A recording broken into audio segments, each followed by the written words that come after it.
অশ্বত্থামার মৃত্যু কি রূপে হতে পারে? ওর মাথায় মণি আছে,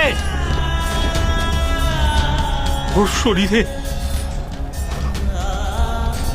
আঘাত লাগতে পারে না। আমার পুত্রের মৃত্যু কি? জন্ম যতই দিব্যগুণ নিয়ে হোক না কেন গুরুদেব, জীবনের দুষ্কর্ম সেই দিব্যগুণকেও গ্রাস করে। আপনি একথা তো নিশ্চয়ই জানেন গুরুদ্রোণ, যে লৌহ, মাটি আর জলের প্রভাবে গলে মৃত্তিকায় পরিণত হয়।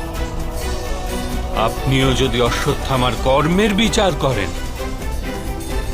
তবে একথা অবশ্যই জ্ঞাত হবেন যে অশ্বত্থামার দিব্যতা নষ্ট কেন হলো।